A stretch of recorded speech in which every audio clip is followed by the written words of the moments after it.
MC Gauti, alveg böllur og algjör meistari. Drengur góður ofan á það, sjálfgæft.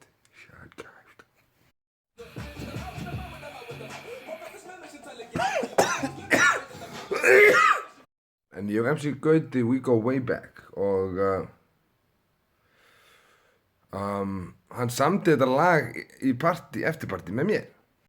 Til ekki að langa sögu stutt að þá var þetta basically þannig, við erum í eftirparti, þú veist, boys girls ratioið er alltaf frekar ósakjant þegar við erum bim.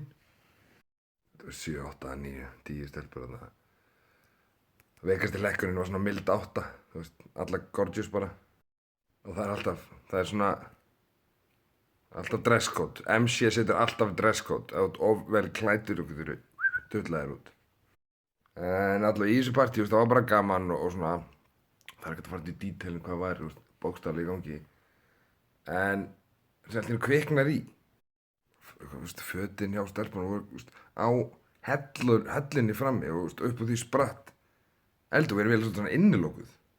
Við heldum alltaf bara að þetta væri partur á programmet. Þú veist bara, ég elska svona froður og reyk og eitthvað í partíum.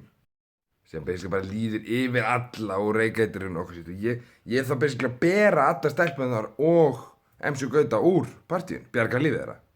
Og þegar ég er að bjarga síðustu stelpunni, að halda henni út, niður, þá var alltaf veikasti lekkurinn, ég geymdi hann á því síðast. Alls ekki, ég er ekki að segja hún að vera eitthvað slæm, skilja, mild 8 er mjög gott, en bara hún hanakamp og það er ekki alveg minn tepolli, og samt gullfalleg, sko. Og stefnir því sem eru með hanakamp, ég ber fulla vinningu fyrir því, það er stránkæðalegt, bara ekki mitt shit, en það gerir ykkur ekkert að vera í mannesku. Og eins og, veitu hvernig Gauti er maður, hann er alltaf að semja, þú veist, og þegar hann poppar eitthvað í hausnum á hann, þá kastar hann bara út. Og þegar ég kem út með hippan hana, kampinn, þá eru þau öll í kór, MC og stelpunnar. Daniel Már, Daniel Már, Daniel Már. Daniel Már, Daniel Már, Daniel Már. Daniel Már, Daniel Már, Daniel Már. Svo þegar hann er að semja þetta lag og bara vinna það, kíkja á hann og ég segi við hann, MC, Vala, ég nenni ekki að, þú veist, nafni mitt sé bara í viðlaginu og öllum helstu útastöðu landsins. Þú getur bara gleymt hugmyndinni, sko.